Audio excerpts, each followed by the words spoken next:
טוב, שמתי ביצה, ארוחה לפני משחק, ארוחה הכי טובה שיש, 2 ביצים, אתם תראו עוד מה, הגז כבר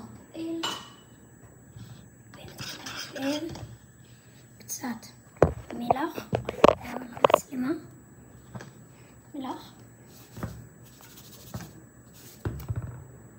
כל שחקן כדורגל חייב להישאר עד הסוף, ללמוד מה אנחנו מצפים משחק, הגז כבר פועל, תביאו מלח, אני צריך לגמור טוב טוב טוב טוב טוב, לוקחים מרית, אוקיי, שמן על המחבת, ונעבור אתכם ליד האש.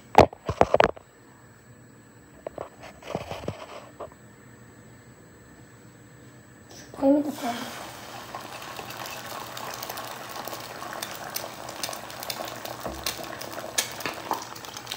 רואים את זה 10 שניות, 2, 3, 4, 5, 6, 7, 8, 9, 10. אנחנו נערבב את זה בשיטה מקושקשת. כשאני אסיים לערבב את זה אני אחזור. עכשיו מביא משהו קטנצ'יק, ירקות, ונעבור עליכם שמה בשולחן חיתוך. זאת הסכין היחידה שמצאתי, לוקחים סכין, חותכים איתה בזהירות, אני מזהיר, גם בגזר לחתוך בצדדים עד יפסקו את הצדדים. אז גוזרים. תחים בזהירות. אני יודע לחתוך בסכין כי אני אלון.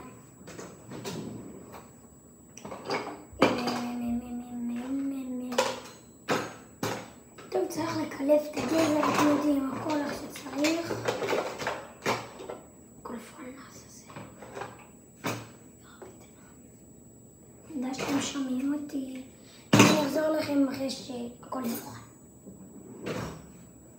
טוב, זה הסיכום של הארוחה, לא היה לי כוח לחתוך, אבל תאמינו לי, הארוחה הכי טובה שיש.